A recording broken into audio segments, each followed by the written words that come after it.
En esta oportunidad vengo a hacer un video muy especial para mí, ya que gracias al apoyo de todos ustedes, suscripciones y likes, pude superar la meta que me tracé este año de pasar los 1000 suscriptores en este canal. Eso no me lo esperaba.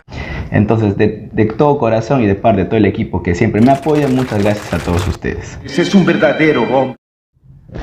Como lo prometido es deuda, amigos, gracias a todos ustedes se llegó al objetivo de los 1000 suscriptores. Vamos a hacer un sorteo que va a llegar gracias a los amigos de Medical Dent y de Boticas RB. Lo que ustedes deben hacer es lo siguiente: dejar un like a este video, dejar en la caja de comentarios una pregunta con tu nombre respectivo y vas a entrar inmediatamente de forma automática al sorteo que vamos a realizar. Del día de la publicación de este video les voy a dar 5 días más para que puedan las otras personas que no lo ven el mismo día que se estrene puedan poner su nombre y participar. Al sexto día voy a hacer un pequeño video corto dando los ganadores de este video y vamos a ver vamos a coordinar la entrega de sus premios respectivos. Qué agradable sujeto. Y al ver que dentro del canal los dos videos que más vistas han tenido han sido videos relacionados con el COVID y algunos mitos sobre el baño, sobre la dieta y sobre el cuidado en el COVID, quería compartir y usar este momento especial para mí y compartir con todos ustedes mi experiencia durante toda la pandemia. Como bien sabrán, soy médico general de acá de la ciudad de Iquitos, de Perú, pero también soy una persona, también soy un ser humano y también pasé cosas muy importantes en el COVID y quiero compartir mi experiencia con todos ustedes el día de hoy. Así es que vamos. Casi 2 años desde que la pandemia llegó a mi país, al Perú, y exactamente fue un 15 de marzo del año 2020 cuando inicié mis labores en el área COVID del Hospital de Salud, el Hospital Iquitos 3, acá en la ciudad de Iquitos. Les comento que al inicio el hospital solo tenía un equipo de 3 médicos, que eran el doctor Oriel Carpio, el doctor Eleodoro Chupingawa, este humilde servidor, 4 técnicos de enfermería, que eran la señora Magali, la señorita Noruzca, los señores Miguel y Juan Carlos. Nosotros estábamos bajo el mando del jefe del área del servicio de COVID, que era el doctor César Jara. Nuestros trabajos consistían en la primera etapa de esta pandemia en tratar de encontrar, localizar a los posibles pacientes sospechosos de COVID, darles tratamiento, hacerles seguimiento y luego aislarlos en casa si era necesario o tal vez ingresarlos al hospital para mayores estudios o tratamiento de otras complicaciones. Nuestros turnos más o menos eran de 12 horas diarias, ¿no? 12 horas de día y 12 horas de noche. Pero estas 12 horas generalmente se transformaban en 16 a 20 horas diarias porque la demanda de pacientes era muy grande y éramos pocos médicos y poco personal de salud en ese momento. La verdad, las cosas como son. Para serles sinceros, en estos primeros turnos, ninguno de los otros 2 médicos que trabajaban junto a mí en esta área y el resto del personal, no teníamos ni idea de lo que nos estábamos enfrentando, ni la magnitud que toda esta coyuntura podría generar.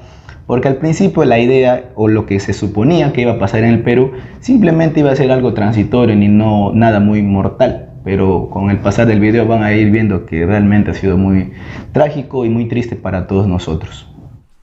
¡Tengo miedo! Durante esta segunda quincena de marzo, nuestro trabajo se desarrollaba en una pequeña carpa a las afueras del hospital, donde hacíamos prácticamente el trabajo de triaje, ¿no? Pero rápidamente esta carpa se vio desbordada debido a que muchos pacientes empezaban a presentar síntomas de COVID.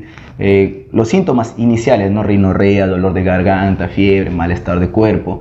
Entonces se sumaba a esos pacientes algunos ya que necesitaban oxígeno y presentaban desaturación menor a 90%, 85, 84, y teníamos que trasladarlos en ambulancia al Hospital Regional de Loreto, que en ese momento era el Hospital COVID de la ciudad de Iquitos. Parte de nuestro trabajo en ese momento era salir en las ambulancias, ir a las casas de los pacientes asegurados de salud, recogerlos y trasladarlos al hospital. Luego teníamos que llenar fichas epidemiológicas para hacerle rastreo a sus familiares que podrían ser pacientes potencialmente infectados con la COVID-19. Acá vino una parte muy trágica porque mientras salíamos en la ambulancia en muchas zonas de Iquitos, las personas creían o pensaban que nosotros estábamos infectando adrede a las personas con la COVID-19 y muchas veces la ambulancia ha sido atacada, un par de veces conmigo dentro, ¿no? Nos han tirado piedras, nos han tirado agua, no nos querían abrir las puertas de las casas cuando íbamos a ver los pacientes. Era un tanto trágico todo lo que nos estaba pasando. Esta cosa es real, hijo. Segunda quincena de marzo ya se estaba dando la cuarentena en todo el país, y bueno, en la ciudad de Iquitos también se dio de esta manera muy silenciosa, ya que Iquitos, como muchos sabrán, y si no lo saben les comento, se caracteriza por ser una ciudad tropical, cálida, una cuna de la diversión acá en la Amazonía, pero en esos días parecía un cementerio andante, todo estaba muy silencioso y daba mucho temor andar por las calles. Has flipado. Hubo un momento en el cual el Hospital Regional de Loreto ya no se abastecía con los pacientes tanto del CIS como del Salud, y entonces nos dieron la orden de ya no trasladar a los pacientes asegurados al hospital regional y debemos tratarlos en nuestro propio hospital. El Hospital de Salud acá en Iquitos es un hospital muy pequeño, muy chiquitito, que tiene a las justas menos de 40 camas de hospitalización en el piso de medicina y menos de 30 en ese momento en el servicio de emergencias. Así es que los pacientes que estaban con requerimiento de oxígeno entre moderados y graves tenían que ser atendidos dentro del hospital, pero fuera de ambientes hospitalarios, es decir, estaban en los estacionamientos, en los parqueos de las motos, donde eran los cafetines, y bajo pequeñas chocitas armadas de forma imprevista para poder ser atendidos. Nuestra labor ya como médicos en ese momento era evaluar diariamente entre 60 y 70 pacientes por médico, con una enfermera y con un personal técnico. A veces éramos 2 médicos en el día, entonces nos repartíamos tú 70 y yo 70, tú 60 o yo 60. Más o menos estábamos manejando un grueso de pacientes promedio de 150 diarios, pero sin contar los pacientes que llegaban, se sumaban día a día y los que lastimosamente estaban empezando a fallecer. Como les digo, al principio solo éramos 3 médicos en los primeros 15 días y eso era muy fregado, porque los 3 que hacemos ese trabajo, como ya les mencioné, éramos médicos generales y había también infectólogos que manejaban ya las áreas de hospitalización. Ahí estaba, por ejemplo, la doctora Karen Campos, el doctor Alejandro Quiroz y el doctor Javier Achón, que se habían ingresado también juntos con el equipo a trabajar en esta primera semana, en esta quincena de marzo. La parte más trágica empezó a suceder cuando empezamos a ver los muertos en el hospital. Diariamente empezamos a ver de 5 en 5, de 6 en 6, de 10 en 10 y los días cada día se hacían más tristes, más oscuros, la impotencia era más grande y el incremento de pacientes aumentaba muchísimo más. Dentro de esta ola del COVID, de esta pandemia que nos suscitó, cada médico ha tenido muchísimas anécdotas para contarles y para comentar lo que pasó, pero déjenme contarles 2 que a mí me marcaron mucho.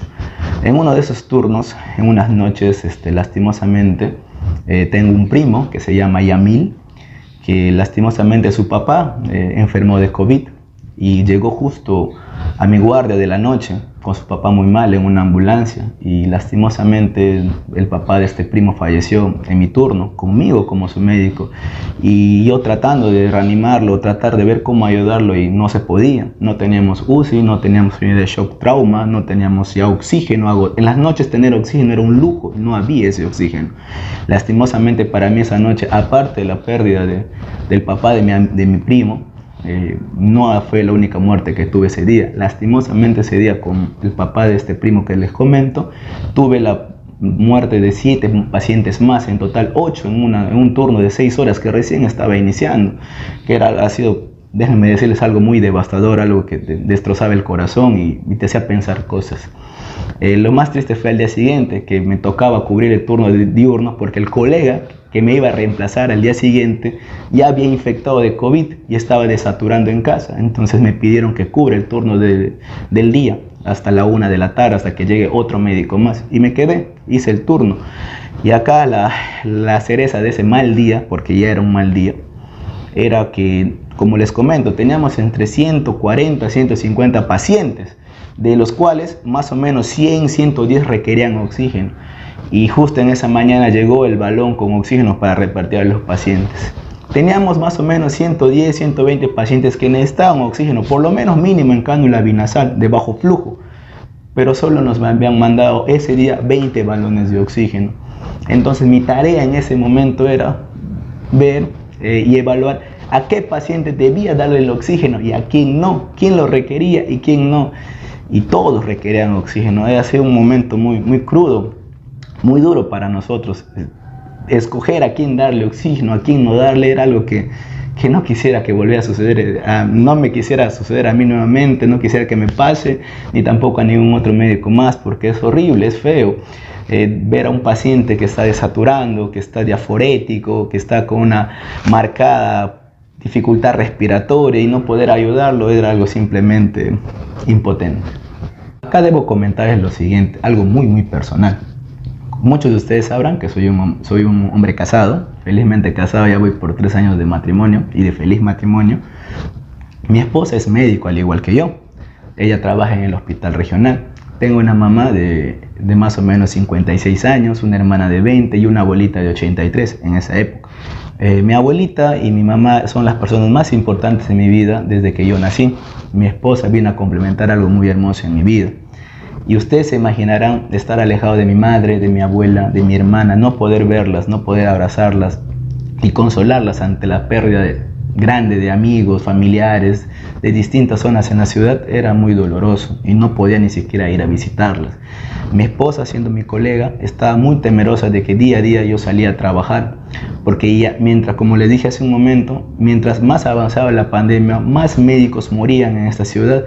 Prácticamente ser un médico que trabaja en la área de COVID de cualquier hospital de Iquitos era prácticamente ser un suicida o tratar de ser un kamikaze, porque aparte que no teníamos los implementos, no teníamos los materiales ni los insumos para tratar, estabas exponiendo tu vida a lo que uno no sabía que podía pasar ni no tenía el conocimiento necesario para enfrentar esta pandemia.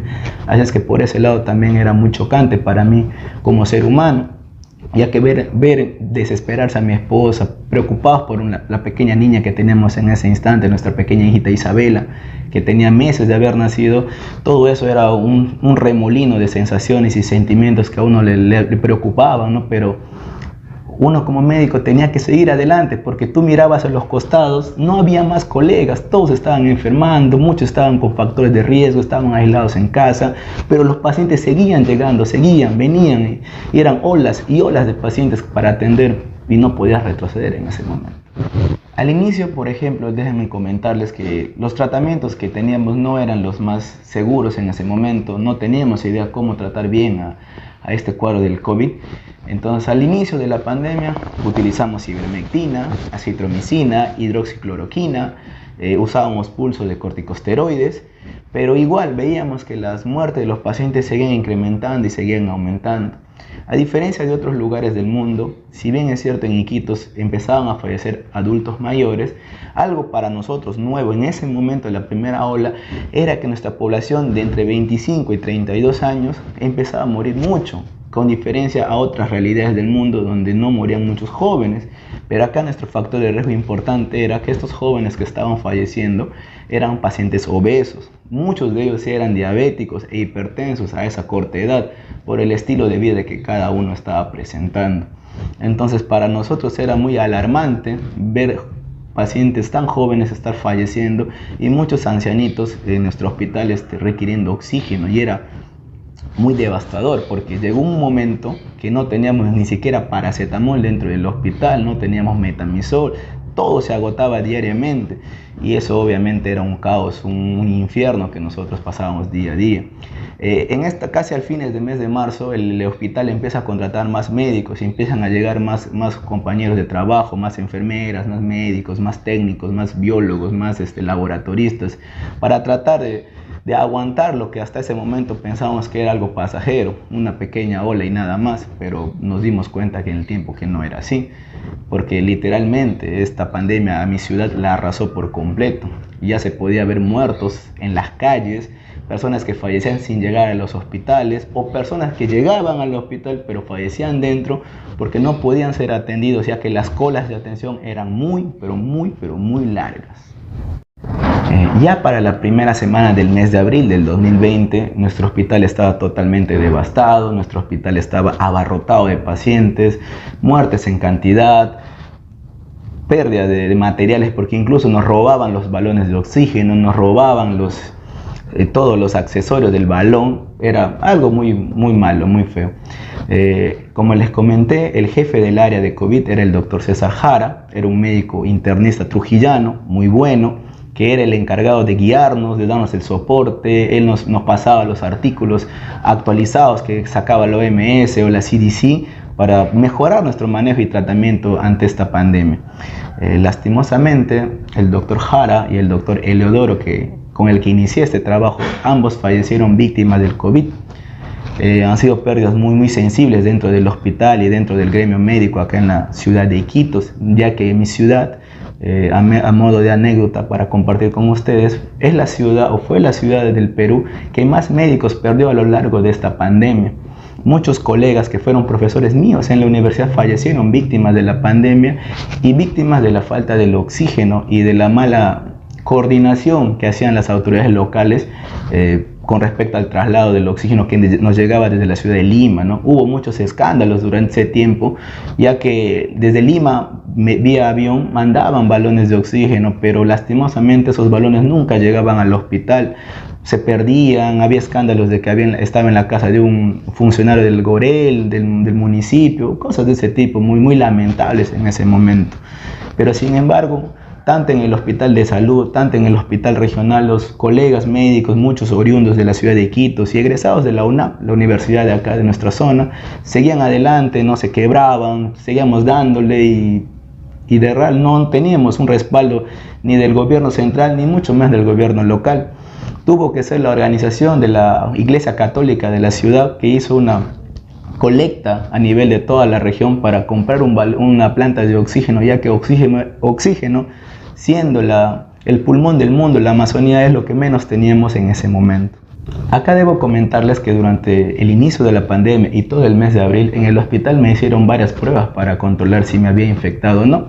Al inicio me hicieron pruebas de anticuerpo, me hicieron pruebas antigénicas, me hicieron pruebas moleculares y para sorpresa de nadie y sorpresa mía también, mis pruebas estaban dando negativo, no daba positivo en ninguna prueba. Yo de forma graciosa le decía a mi esposa que de repente yo soy inmortal o soy un mutante, decía yo, que era algo un poco de broma para tratar de encontrarle el momento alegre a todo este problema que pasábamos. Pero ya en la primera semana de mayo nos hacen estudios ecográficos y de imágenes. A mí me tocó hacerme la tomografía. Fui a evaluarme con el radiólogo y me indica el radiólogo que tenía 20% de lesiones en ambos pulmones, en las bases precisamente. Y yo estaba sorprendido porque en ningún momento creo yo haber sentido ningún síntoma de COVID, ya que nuestro trabajo diario era atenciones por más de 12 horas al día. Entonces, por mi parte, yo no pude discriminar de forma clara los síntomas ni las molestias del COVID, porque diariamente yo ya estaba cansado, diariamente me sentía agotado, terminaba con dolores de cabeza, a veces con mucho dolor de garganta, porque teníamos que hablar muy fuerte, ya que la mascarilla y la careta nos tapaban todo y las personas no podían escucharnos. Entonces yo me quedé un poco asustado porque no creía yo haberme infectado hasta ese momento. Entonces el jefe de servicio que había quedado encargado, el doctor Quevedo, el jefe del servicio de emergencia y de UCI del hospital, decide mandarme a aislamiento, a cuarentena en casa. Y una frase muy bonita del doctor que me dijo en ese momento como consuelo, porque yo le pedí que no quería volver, que quería quedarme todavía ahí porque aún faltaban cosas por hacer, me dijo: tú tranquilo, ve a casa con la familia, recupérate, que esto va a seguir y te necesito de vuelta. Y realmente pasó. Luego hubo una segunda ola y una tercera ola y volví al servicio nuevamente. Estuve más o menos aislado 20 días en casa, al lado de mis seres queridos, de mi esposa, de mi hija, de mi suegra, de mis sobrinos, de mis primas, dentro de casa. Y déjenme decirles que desde ahí sentí una impotencia de no poder ayudar ni poder hacer nada por mis compañeros que seguían todavía laborando. Y déjenme acá hacerles un pequeño espacio y mencionar a las personas con las cuales inicié este trabajo de COVID, que para mí, a mi opinión, son los médicos más valientes con los que pude haber trabajado. Les vuelvo a mencionar a los amigos de infectología, al doctor Javier, al doctor Alejandro, a la doctora Karen, al doctor Cristian Núñez, al doctor Juan Víctor Flores, a la doctora Claudia Heredia, el doctor Reiser Bustamante, al doctor Jimmy Esteves, que se convirtió en nuestro jefe de servicio y era el que nos bancaba todos los procedimientos, al equipo de enfermería en total, a la licenciada Gabriela, Mabel, etcétera, al doctor Gabriel González, al doctor Percy, que hoy ya son residentes de ginecología, médicos que de verdad al igual que yo, médicos jóvenes, muchos de ellos, ¿no? Que recién estamos iniciando la vida médica, que no tenemos más de 5 o 4 años de médicos, que sin embargo estuvieron ahí, dieron la cara, no se escondieron, siguieron trabajando. Y vale una mención especial dentro de todo este equipo de médicos con los que trabajé.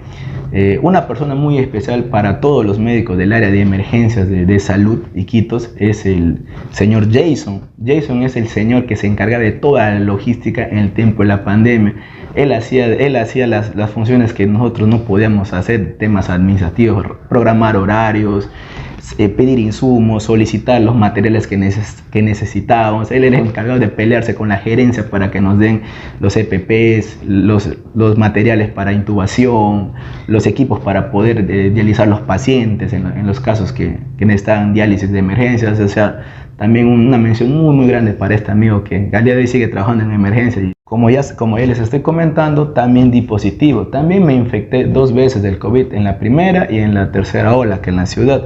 Y quiero comentar lo siguiente, motivo de este video en general. Como ustedes sabrán, mis 2 videos más vistos dentro de mi canal es uno que hablo acerca del baño y la COVID, y otro que le puse el baño del mal, que es un título un poco gracioso. Pero yo, por ejemplo, amigos, cuando me infecté, como les dije, yo no me di cuenta en qué momento inició mi proceso de infección, porque me detectaron ya lesiones que felizmente no se complicaron y pude controlar de forma adecuada. Yo, por ejemplo, desde inicio de la pandemia, yo no dejé de bañarme ningún día. No hay ningún estudio médico serio que indique que el baño está contraindicado en ningún paciente con COVID-19, ya sea un caso leve o moderado. Para su información, no hay nada escrito. Incluso los mismos neumólogos de mi hospital y de acá de la Sociedad de Neumología del Perú no prohíben ni contrarrestan el baño en los pacientes con la COVID. Acá en Iquitos también había muchos mitos acerca de que no podías comer cerdo, no podías comer pescado, pero déjenme decirles que todo lo que supuestamente no debíamos comer y que hacía grave al COVID, yo lo comía mucho ceviche en casa, comía cerdo a veces los fines de semana, comía pollo y no me pasó nada malo. Con eso no quiero decir que yo soy un hombre muy sano, simplemente que la teoría te indica o la vivencia médica te indica que no es tan grave como a veces uno piensa, pero hay que entender que cada ser humano es diferente a otro. Pero el contexto general es no satanizar cosas porque un amigo te dijo, porque un vecino te comentó, cuando no tienen un fundamento científico, una base seria. Si bien es cierto, hay muchos videos de YouTube que, por ejemplo, he visto, ¿no? Por eso saqué los temas del baño, que dicen, no, el baño es malo, que no, que que lo otro, que... Si vemos las bases de algunos de esos videos, son estudios del año 2009, de tiempo muy atrás, que actualmente ya no tienen un valor científico. Y además, lo que yo les comparto, aparte de lo que uno investiga, es mi experiencia, porque como ya les vengo comentando a lo largo de este video, toda la pandemia yo me la pasé adelante atendiendo pacientes. Yo no estaba en un consultorio o haciendo telemedicina, salvo cuando me aislé, pero todo el resto de la pandemia estuve atendiendo día a día pacientes en las zonas más complicadas del hospital, y esa es la experiencia que yo les quiero transmitir. Acá les quiero comentar cómo nació la idea de cambiar de temas en mi canal de YouTube. Como si alguien por ahí me sigue desde el inicio, que es el 2017, mi canal de YouTube era simplemente un canal al cual pretendía subir temas de anatomía humana, ya que colaboro en la universidad como docente haciendo disección de cadáveres. Es algo que hago ya hace mucho tiempo. Pero en esta época de mi aislamiento por la pandemia, cuando vine a casa, como les comento, me sentía tan impotente de no poder ayudar a nadie o no poder atender de forma física a nadie, que entonces decidí hacer videos informativos en Facebook, ya que había mucha desinformación y mucho temor por las personas. Y me sumé a la ola de otros médicos como el doctor Villacorta, el doctor Raúl Seminario, pediatras, el doctor Seminario, pediatra de mi bebé, y otros médicos más que empezaron a hacer atenciones de forma gratuita vía WhatsApp en la época de la pandemia. Entonces yo me sumé también a esa iniciativa. Entonces empecé a atender a muchas personas por WhatsApp, por Messenger del Facebook, videollamadas por Zoom. Y les comento que atendí personas dentro de mi país, por ejemplo de Puno, Juliaca, Arequipa, Juanjuy, Tarapoto, incluso también personas del extranjero, que a mí me sorprendió mucho que me escribieran desde Ciudad de México, Guadalajara, Guanajuato, Sinaloa, de Guatemala, de San José.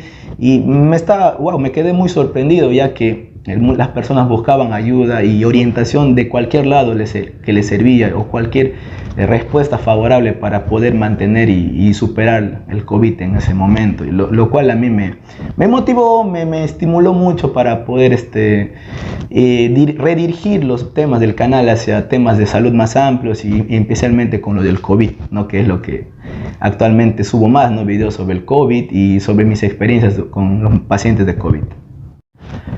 Luego del aislamiento, como dijo el doctor Quevedo, lo profetizó, volví a trabajar en el hospital, seguía atendiendo pacientes con COVID. Luego nos trasladamos ya al área de emergencias y empezamos a atender a todos los pacientes que estaban quedando secuelados de COVID. Dentro de esta parte participé dentro de brigadas a la ciudad de Caballococha, de Yurimaguas, para hacer atenciones en esas zonas también donde había pacientes positivos con COVID-19. Así es que tuve una experiencia muy rica al viajar a otros lugares y poder ayudar a otros amigos médicos. Este pequeño video tenía la finalidad de agradecer a todos ustedes su apoyo, su paciencia, y especialmente compartirles un poco mi vivencia durante la pandemia. A día de hoy sigo trabajando en el servicio de emergencia del Hospital de Salud. Las mismas personas que les mencioné a lo largo de este video.